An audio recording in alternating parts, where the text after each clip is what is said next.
अस्सलामुअलैकुम everyone, hope so you all are doing well. आप सब लोग ठीक ठाक होंगे, अपने घरों में बहुत खुश होंगे। तो सबसे पहले जी रमज़ान मुबारक टू एवरीवन।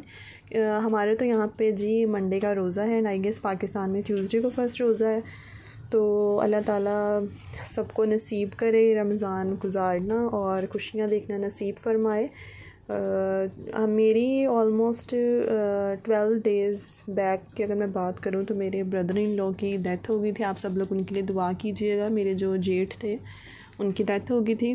तो ये है कि ज़िंदगी तो इंसान की चलती रहती है, साथ साथ हर चीज़ आपको मतलब करनी पड़ती है, मैनेज करनी पड़ती है। किसी के जाने से कोई आपकी ज़िंदगी रुक नहीं जाती। यही होता है कि हम जो चला जाता है उसके लिए दुआ कर सकते हैं। तो अल्लाह ताला सबको सब्र दे, मेरे घर वालों को। तो हमने जी डिसाइड किया कि रमज़ान अब स्टार्ट हो गया। हमने कुछ भी प्लान नहीं किया हुआ था। तो मैं बस जॉब से आई हूँ, तो उसके बाद हम रमज़ान की शॉपिंग करने चलेंगे, कुछ ग्रॉसरी करनी थी। यहाँ पे जी हम मार्ट में आए हैं। हमने सर्च आउट करना स्टार्ट किया कि समझ नहीं आ रही थी कि यहाँ से लेना क्या है। कुछ मेन चीज़ें थी जो मैंने नोट डाउन की हुई थी, जो कंपल्सरी थी, वो तो लेनी ही लेनी थी।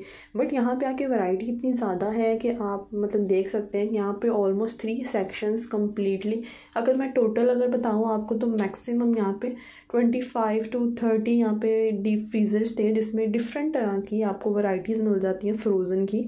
और टू मच वैरायटीज़ थी, फ़िश की इतनी ज़्यादा वैरायटी, फिर वेजिटेबल्स की, फिर मीट की, हर तरह की वैरायटी मिल जाती है। तो मैंने यहाँ से कुछ चीज़ें ली थी जो मेरी समझ में आई यहाँ से, क्योंकि हम लेने कुछ जाते हैं, हमेशा लेके कुछ आ जाते हैं। पहले भी हम कुछ ग्रॉसरी कर चुके थे, वो डिफरेंट मॉल में गए थे। उसके बाद हम यहाँ पे आ गए थे। यहाँ पे इजीली आपको पाकिस्तानी ब्रांड्स और इजीली आपको जो हाउस में आपके जो यूज़ होती हैं चीज़ें, वो किचन की एक्सेसरीज, हर चीज़, हर टाइप की चीज़ मिल जाती है आपको यहाँ पे।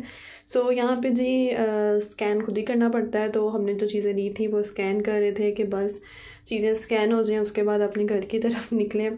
तो हस्बैंड मेरे यहाँ पे स्कैन कर रहे थे और मैं यहाँ पे चीज़ें देख रही थी। अच्छा, स्कैन करने के बाद भी मुझे डाउट होता है, देख लें पैसे सही प्लीज़ चेक कर लें पैसे उन्होंने सही लगाए हैं कि बस पाकिस्तानी उसका मसला होता है। सो यहाँ पे जी हमने बिल पे किया और उसके बाद अब मैं आपको एंड में दिखाऊंगी कि हमने जो जो ग्रॉसरी की थी रमज़ान की, जो जो एसेंशियल मुझे चीज़ें लगी कि होनी चाहिए। क्योंकि मैंने फ़र्स्ट टाइम रमज़ान की मैंने ऐसे अकेले अपने हस्बैंड से शॉपिंग की है, क्योंकि मोस्टली तो पहले शादी से पहले घर पे होते थे, तो पेरेंट्स के साथ जाना, चीज़ें बाय करनी। सो यहाँ पे जी ये है जी हमारी ट्रॉली। यहाँ पे ग्रॉसरी के लिए ही यूज़ होती है, क्योंकि यहाँ पे हम बैग्स उठा के नहीं जा सकते। सो ये ट्रॉली, हमने इसके अंदर सारा अपना सामान डाला और फिर हम चले गए। रमज़ान एक बहुत ही मतलब एक कह लें कि सबको बहुत ही एक्साइटमेंट होती है। एक्साइटमेंट एक ये होती है कि आपको एक कितना खूबसूरत महीना आपको नसीब होता है, क्योंकि इसमें आप बेशुमार अपनी इबादत करते हैं और अपने अल्लाह को मनाते हैं। और इसके बाद ये होता है कि मोस्ट इम्पॉर्टेंट जो चीज़ होती है वो ईद आती है। सो ये इस चीज़ की सबको बहुत एक्साइटमेंट होती है। और मेरी शादी के बाद पहला रमज़ान है और हमें तो बहुत एक्साइटमेंट थी, ये भी ले लो, वो भी ले लो, रमज़ान में ये भी तो करना है, वो भी तो करना है, ये चीज़ होगी, वो चीज़ होगी। सो बहुत ही अलग ही खुशी है इस रमज़ान की मुझे तो।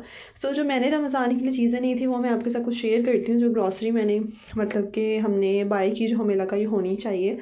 तो ये उसमें से हमने सबसे पहले लिए थे ये vegetables, samosas and spring rolls थे, वो हमने बाई किए, क्योंकि इस तरह की चीज़ें थोड़ी बहुत अफ्तारी में अच्छी लगती हैं। और यहाँ पे बिल्कुल भी इतना टाइम नहीं था मेरे पास कि मैं यहाँ पे घर पे बना लूँ, कुछ ना कुछ बना के रखूँगी। बट अभी रमज़ान के स्टार्ट में ज़रा भी टाइम नहीं था। सो जिंजर गार्लिक पेस्ट मैंने ली, क्योंकि मैं किचन में मतलब देख चुकी थी, जो चीज़ें फिनिश हो चुकी थी, जो चाहिए थी वो ली। उसके बाद मैंने चीज़ ली, ऑमलेट में मैं यूज़ कर लेती थी। यहाँ मेरा था कि मैं कुछ ना कुछ समोसाज या रोल टाइप बनाऊँगी, उसमें चीज़ का यूज़ करूँगी जब बनाऊँगी मैं। सो उसके बाद मोस्ट इंपॉर्टेंट चीज़, इसको हम कैसे मिस कर सकते हैं, हमने खजूरें ली, जो कि चलो देखते हैं कितने दिन चलते हैं। और उसके बाद चिली पाउडर फिनिश था। मतलब जो जो आपकी होती हैं मसाले वगैरह होते हैं, वो ये होता है कि रमज़ान में कम बाहर जाओ होता है, तो आप रमज़ान से पहले ही वो सब चीज़ें कंप्लीट करके रख लें। तो जो मसाले वगैरह ख़त्म थे वो मैंने ले लिए।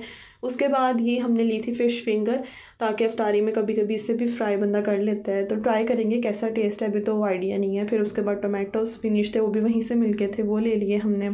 डैड फिर ब्लैक पेपर घर पे तो होता था कि साबुत काली मिर्च होती थी, उसको ग्राइंडर में जी पीस लो लेकिन यहाँ पे अभी इतना लंबा चौड़ा प्रोसीजर नहीं कर होता। तो उसके बाद बर्गर सॉस ली के हम मतलब कभी भूख वगैरह लगे तो हम बर्गर्स बना खा लेते हैं। सो वो सॉस वगैरह ली, फिर मैंने कढ़ाई मसाला लिया, बिरयानी मसाला लिया। देन यहाँ पे जो फ़िश है वो फ्रोज़न ही यूज़ होती है, तो हमने फ़िश लेके रख ली। तो इसको जी बाद में हम यूटिलाइज़ करेंगे, यूज़ करेंगे जब भी फ़िश बनानी होगी। सो चीनी most important part of Ramzan. जब भी आप कोई ना कोई जूसेस बनाते हैं या शिकंजी बनती होती है और जामी शीरी बनता है तो उसमें तो यूज़ होनी होती है। सो उसके बाद मैंने बॉइल्ड चने वगैरह ले लिए थे कि चना चाट वगैरह बंदा बना लेता है, या आप कुछ भी डिफरेंट कोई सालन बना लो या राइस बना लो। सो बॉइल्ड जब होते हैं तो वो इजी रहते हैं आपके लिए कि वो कुकिंग इजी हो जाती है। सो उसके बाद कुकिंग ऑयल वगैरह लेना था, वो चीज़ें ली मैंने। मतलब ये I think so most common चीज़ें हैं जो मतलब कि आप को चाहिए होती हैं रमज़ान के लिए। जामी शीर हो गया, चीनी वगैरह होगी, फिर मसाले वगैरह हो गए। सो हमारे पास ये नहीं थी, कढ़ाई नहीं थी जिसके अंदर हमने जी पकोड़े फ्राई करने हैं, चिप्स वगैरह बनाया करेंगे इफ्तारी में। तो वो ली और कुछ जो घर की ज़रूरत की चीज़ें थी वो हमने रमज़ान के लिए बाई की। इसके लिए जो मतलब कि वेजिटेबल्स वगैरह थे वो हमने यहाँ से आगे नेक्स्ट डे ले लिए थे, जो जो ज़रूरत की चीज़ थी वो भी ला के रख ली थी। ये थी जी हमारी रमज़ान की कुछ शॉपिंग, जो कि हम ग्रॉसरी शॉपिंग जो कि हम रमज़ान स्पेंड करेंगे एक साथ। सो यहाँ पे जी मैंने इनको सेटल आउट कर दिया था। फ्रोज़न फूड्स जो थे, फ्राइड वाली चीज़ें वो सेपरेट कर दी थी, फ़िश सेपरेट, क्योंकि यहाँ पे सेपरेट एरियाज़ बने होते हैं तो आप वहाँ पे इजीली रख सकते हो। और फर्स्ट बॉक्स में हमेशा मैंने मीट रखा होता है, चिकन वगैरह होता है, और उसके बाद अगर कोई फ़िश वगैरह तो उसका मैंने थर्ड वाला बॉक्स रखा हुआ, तो इसलिए हाथ से मैं उसको सेटल डाउन कर लेती हूँ। जो मैंने अपना ऊपर वाला फ्रिज का था उसको भी कंप्लीट करके मेक श्योर किया कि सारी सॉसेस कंप्लीट हैं, केचप वगैरह पड़ी हुई हैं, एग्स वगैरह पड़े हुए हैं। मतलब ये चीज़ें होती है जो आप रमज़ान से पहले अगर चेकआउट कर लो, इन सब चीज़ों को देख लो तो आपके लिए ईजी रहता है आके आप देख लें कोई चीज़ मिसिंग तो नहीं है। और बेसन वगैरह हर चीज़ पड़ी हुई थी। तो आप लोग भी मेक श्योर कीजिएगा अपना रमज़ान अच्छे से स्पेंड कीजिएगा, अपनी ग्रॉसरी को कंप्लीट कीजिएगा। रमज़ान मुबारक एक बार फिर से। तो मुझे दीजिए इजाज़त, अल्लाह हाफिज़।